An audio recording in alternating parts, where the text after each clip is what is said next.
Dəyərli həmkarlar, əziz müəllim namizədlər. Mənim tələbələrim, ətrafımdakı müdavimlər və s. hər kəs bilir ki, mən müəllimlik ixtisasını bitirib diplomunu əlinə alan hər kəsə müəllim kimi yanaşıram. Hər biri məndən ötəri həmkar hesab olunur. Məktəbdə dərs deməsindən, MİQ imtahanda bal toplayıb toplamamasından asılı olmayaraq. Çünki bir 10-15 il, 20 il əvvələ qayıtsanız, universiteti bitirib diplom əldə etmək kifayət idi ki, işlə təmin olunsun. MİQ imtahanından əvvəlki dövrdən danışıram. Təyinatla işə qəbul olma dövründən danışıram. Buna görə mənim üçün hər biriniz həmkarsınız.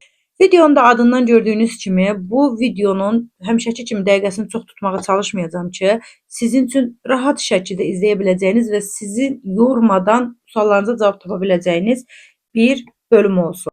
İmtahan həyəcanının pik həddə çatdığı o son dövrə daxil oluruq. Artıq yeni mövzular öyrənməkdən ziyadə əlimizdə olan mövzuları, bildiyimiz materialları necə möhkəmləndirməliyik? Hansı qızıl qaydalara toxunmalıyıq? Bu gün ondan danışacağım. Təbii ki, mən kurikulum təlimçisi olaraq kurikulum mövzuları üzərindən hər ixtisasda da lazım olduğuna görə nümunələr verməyə çalışacağım. Amma qeyd edəcəyim strategiyanı siz ixtisas fənniniz müəlliminizin məsləhəti ilə ixtisasda da tətbiq eləyə bilərsiniz. Çoxunuzun hər şeyi oxumuşam, metodik çərçivədə verilən bütün mövzulardan xəbərdaram. Amma sanki heç nə bilmirəm dediyinizi eşidirəm. Narahat olmayın, bu beynin məlumatı emal etmə formasıdır. Bugün mən sizə bu son dövrü qızıl bir dövrə çevirməyinizi addım-addım izah edəcəm. Dəyərli həmkarlar, indi hər birinizin beynində eyni suallar formalaşır. Görəsən çatdıracaqmı?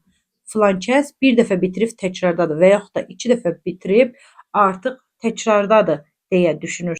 Mən də bu qədər oxudum, amma niyə sınaqlarda bu qədər səhvim çıxır? Kimi suallarla beyniniz doludur. Bu çox normal vəziyyətdir.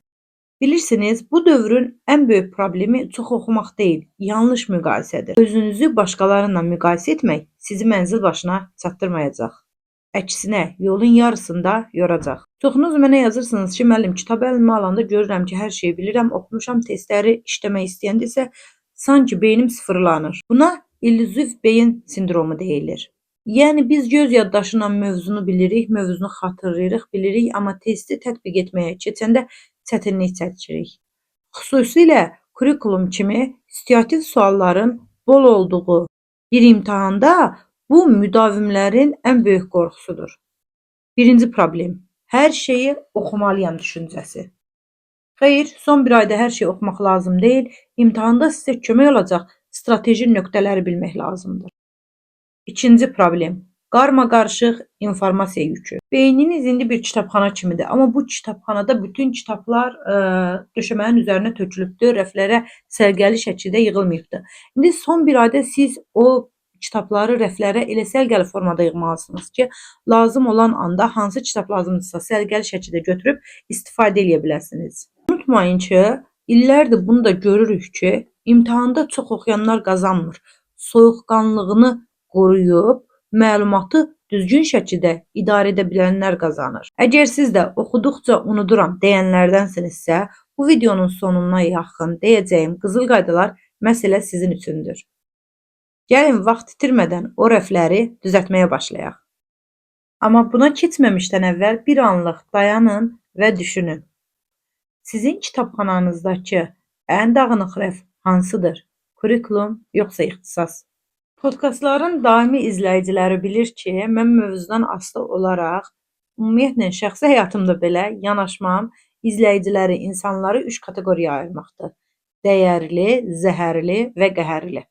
İndi gəlin görək, imtahana son dövrdə müdavimlərimizdən dəyərlilər, zəhərlilər, qəhərlilər hansılardır? Siz özünüzdə hansı kateqoriyaya aid olduğunuzu mən dedikdən sonra müəyyən eləyəndə rəy hissəsində yazıb bizimlə bölüşə bilərsiniz. Birinci başlayaq, dəyərli imtahana hazırlaşan namizədlər. Bunlar imtahan fəlsəfəsini düzgün anlayan, vaxtını düzgün şəkildə bölüşdürən namizədlərdir.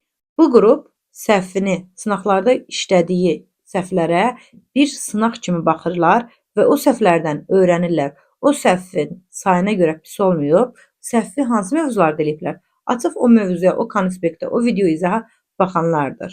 Çünki ən gözəl öyrənmə həyatda da olduğu kimi səhvlərdən öyrənmədir.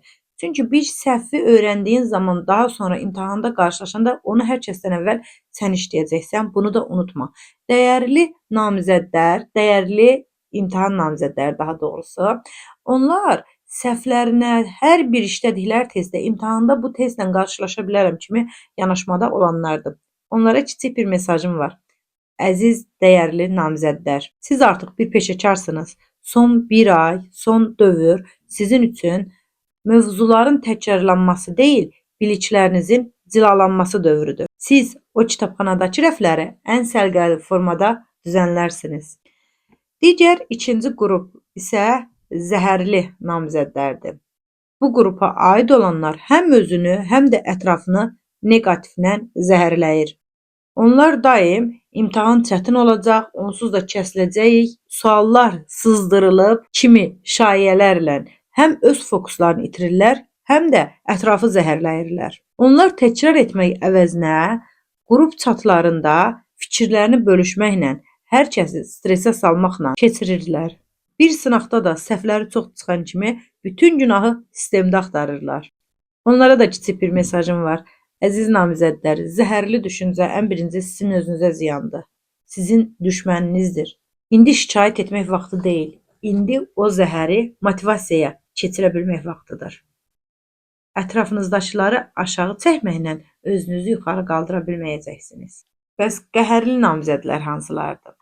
Bu qrupa aid olan namizədlər isə ən çox əziyyət çəkən, amma yanlış yolda yorulan qrupa aid olan namizədlərdir. Onlar çox çalışırlar, gecələrini gündüzünə qatırlar, amma həyəcan və qorxu onları dırnaq arası boğur. Onlarda həmişə bir qəhər hissi var sanki. Nə qədər oxusalar da sanki çatdıra bilməyəcəklərini düşünürlər. Və bu kateqoriyaya aid olan namizədlər son bir ayda hər şeyi yenidən oxuyub çatdırmağa çalışırlar və beləliklə də özlərini tükəndirirlər. Məsələn, illik planlaşdırmanı bəlkə də 10-cu səfər oxuyur, amma yenə də qorxur.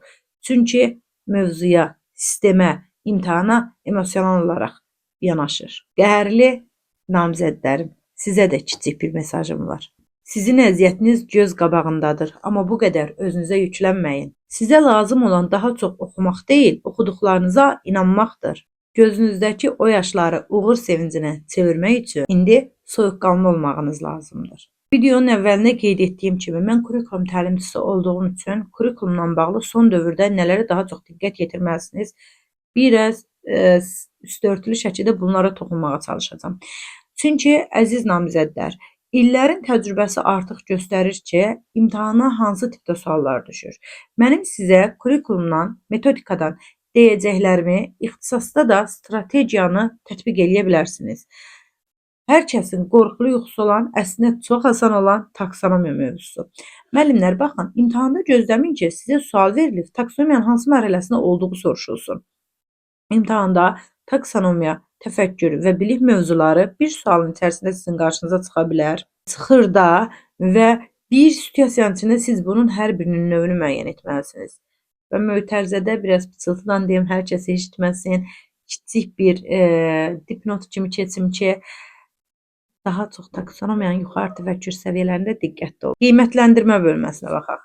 Qiymətləndirmə bölməsində istər sertifikasiya, istər MİQ-ə hazırlaşan müdavimlər, mən sizi arxain edirəm ki, sizdə qiymətləndirmədən düşən sual summativ, formativ və diaqnostikın nə vaxt keçirildiyi və yaxud hansı məqsədə xidmət etdiyi kimi asan suallar gözləməyin. Çünki bu tipli suallar işlənilir mövzuların öyrədilməsi üçün. Siz mövzunu ilkin olaraq öyrəndiyiniz zaman bu tipli testləri hazırlaşdığınız həmkarlarım və yaxud da mən öz müdavimlərim bu tipli testlər işlədirik. Qiymətlənmədə daha çox nəyə diqqət yetirin? Rəyin növləri, rubriklərə diqqətli olmağınız məsləhətdir. Və ən çox məsləhət görəcəyim mövzulardan biri diqqətli olmağınız planlaşdırma mövzusudur. Planlaşdırma mövzusunda təlim nəticəsi, qiymətləndirmə və təlim fəaliyyətlərinin ardıcıllığında diqqətli olun və bu mövzulara biraz hər birini ayrı-ayrı tam şəkildə başa düşməyə çalışın ki, ardıcıllığın nəyə görə o formada olduğunun məntiqini tuta biləsiniz. Bu günlərdən etibarən artıq siz sınaq işləməyə başlamalısınız. Qəbul tipli sınaqlar işləməlisiniz və işlədiyiniz o sınaqlardakı səhvlərinizə mütləq şəkildə dönüb baxın. Yəni kitab oxumaq əvəzinə sınağı işləyin. Sınağı işlədiniz, məsələn şərt olaraq deyirəm. Baxdınız ki, orada təlim modellərindən birbaşa təlimi səhv yazdınız. Birbaşa təlimi qarışdırmısınız nəyinsə. Gedib açıb sırf həmin mövzunun, həmin hissəsinə baxın. Çünki o səhvə orada baxanda bir daha onu səhv eləmə ehtimalınız yoxdur. O səhv sizin üçün bir növ qızıl məlumatdır. Çünki imtahanda o səhvi etməməyiniz üçün bir fürsətdir. İmtahanda ən çox lazım olan vaxtın idarə olunması, zaman menecmenti. Bilmirəm, işlərimlə əlaqədar olaraq bu mövzu ilə bağlı imtahan əvvəli təlim keçirmək istəyirəm. Fikrimdə var, amma reallaşıb reallaşmayacağını deyə bilmərəm. Qrupların artıq təkrar vaxtıdır, sürət qrupları və s. çatdıra bilsəm, mümkün qədər çalışaram ki, bu mövzuda bir təlim sizlərlə keçirək. Ki, onun içərisində vaxtın idarə olunması da öz yerini tutsun. Əziz müdavimlər, zaman menecmenti, vaxtın düzgün idarə olunması təkcə sualların sayını vaxta bölmək və s. bu deyil. Məsələn, siz situasiya testləri işləyirsiniz. İşlədiyiniz situasiya testlərində kurikulumdan da misal çəkə bilərik. Situasiyanı oxuyursunuz və situasiyanın sonuna çatanda görürsünüz ki, test sizdən tutaq ki, müəllimin yanaşmasını soruşur. Amma siz situasiyanı oxuduğunuz zaman orada hansısa nəzəriyyə mi fokuslanırsınız, şagirdin davranış pozuntusuna mı fokuslanırsınız, hansı təlim formasına mı, təfəkkür növünü axtarırsınız, taksonomiya növünü mü? Buna fokuslanırsınız. Gəlirsiniz, test sizdən başqa şey tələb eləyəndə təkrar o situasiyanı oxumalı olursunuz. Buna görə hər birinizə istər ixtisasdan, istərsə də metodikadan ilkin məsləhətim bundan ibarətdir ki, mütləq şəkildə testi oxumağa birinci tələbindən başlayın. Birinci testin tələbi. Test sizdən nə istəyir? Çünki testin nə istədiyini başa düşməyin, özü elə o sualı 50% düzgün yerinə yetirməkdən keçir. Sıradan bir şey, yəqin ki, gündəlik sınaqlar işləyəndə görürsünüz. Çox sıradan bir misal çəkəcəm ki, bunu abituriyent dövründən əminəm ki, çoxunuz edirsiniz. Test sizdən doğru olanları istədiyi təqdirdə girif yanlış olanları seçirsiniz və yaxud da yanlış olanları istədiyi təqdirdə girif doğru olanları seçirsiniz. Buna görə bu tipli testlərdə zamanın idarə olunması üçün mütləq şəkildə birinci nədən başlayırıq? Testin tələbindən. Test bizdən nə istəyir? Sonra situasiyaya baxırıq. Artıq testin nə istədiyini bildiyimizə görə situasiyanı oxuduqca biz situasiyanın testin içində həmin nöqtəyə fokuslanacaq və testin cavabını rahatlıqla tapa bilərik zaman baxımından. Bilirsiniz, dünən axşam oxuduğum rəylərdən biri məni həm güldürdü, həm də düşündürdü. Müdavim yazır ki, müəllim, artıq yuxuda da Bloom taksonomiyasını görürəm. Yuxuda kimisə təhlil edirəm, kiməsə dəyər verirəm. Səhər duranda isə elə bilirəm ki, hələ də imtahandayam. Düşünürəm ki, görəsən düzmü seçdim cavabı. Buna bənzər başqa bir müdavimim dərs zamanı bir söz demişdi ki, müəllim, imtahanda yuxuda gördüm ki, imtahanda Bloom taksonomiyası düşüb və sualın cavabı xatırlama mərhələsidir. Mən isə onu səhv götürdüm. Yuxudan ayılsam da özümü bağışlaya bilmirəm ki, bu qədər asan testi niyə səhv yazdım? Baxın dəyərli həmkarlar, bu kimi hisslər, yuxular əslində sizin nə qədər məsuliyyətli olduğunuzun göstəricisidir. Amma gəlin razılaşaq ki, beyninizi bu qədər gərginlikdə saxlamaq nə sizə imtahanda kömək olacaq, nə də bir problem həllinə yarayacaq. Sadəcə bu enerjini düzgün istiqamətə yönəltmək lazımdır. İndi sizə bir sual verim. Son bir həftədə neçəniz sınaqları işlədiyiniz zaman səhv eləyib, sonra yenidən o səhvə baxanda, axı mən bunu bilirdim, necə səhv yaza bilərəm kimi düşünmüsünüz? Hiss edirəm ki, çoxunuz özünüzü bura aid edirsiniz. Sizdə də belə olur, düzdür? Sanki sual sizə baxır, siz suala baxırsınız. Amma o bildiyiniz qayda beyninizin hansısa küncündə gizlənib qalıb, üzə çıxmır. Artıq bu videoda siz o gizlənib qalan məlumatları üzə çıxarmağın yollarını öyrənirsiniz. Buna görə o kitabların rəflərə səliqəli şəkildə düzülməsi bu qədər vacibdir. Və yaxud belə bir misal düşünək, bir professional idmançı düşünün. Sanki o professional idmançı sizsiniz və olimpiyadaya son bir ay qalıb. Siz olimpiyadaya son bir ay qalmış hər gün 20 saat məşq etsəniz, yarış günü meydançaya çıxmağa hal qalırmı? Əlbəttə yox. Deməli, o idmançı artıq enerjini qorumalı, əzələ yaddaşını yeniləməlidir. Sizin beyniniz də bir kompüter kimidir. Eyni anda 100 proqramı açsanız, təbii ki, kompüter donar. Sistem donacaq. Bizim də bu son dövrdəki işimiz o arxa fonda qalan lazımsız proqramları çıxarmaq, əsas diqqəti ən çox istifadə edəcəyimiz proqramları qovluqlara yönəltməkdir. İdmançı məsələsinə qayıtsamız, unutmayın ki, heç bir çempion son gecə məşq edərək qalib olmayıb. Deməli dostlar, son dövrdə nəyə diqqət yetiririk? Mövzuları bir-birindən əlaqələndiririk. Ən çox düşən bazaya fokuslanırıq. Hər səhvi də bir dərs kimi görürük. Oxumaq istəyəcəyimiz, yenidən oxuduğumuz mövzular olmalı deyil, səhv etdiyimiz mövzunu oxumaq olmalıdır. Sizin nə qədər əmək verdiyinizi görürəm. Gecə yarılarına kimi oxunan o kitablar, şəxsi həyatınızdan alıb imtahana hazırlıq üçün verdiyiniz zaman, həll olunan o testlər boşa getməyəcək. Müəllimlik sadəcə bir peşə deyil. Müəllimlik eyni zamanda bir fədakarlıqdır. Deyəsən artıq siz bu yola çıxaraq artıq o fədakarlığı yavaş-yavaş verməyə başlamısınız. Videomuzu əgər mövzumuzu bəyəndinizsə, bəyənib MİQ və yaxud da sertifikasiyaya hazırlaşan tanışlarınızla videonu paylaşmağı unutmayın. Əgər hansısa mövzuda video istəsəniz, əgər imtahana yaxın vaxtda hansısa mövzulara toxunmağını istəsəniz, bunu da bizə rəy bölməsində bildirə bilərsiniz. Öncəliyim sizin fikirlərinizdir. Diqqətiniz üçün minnətdaram. Hələlik.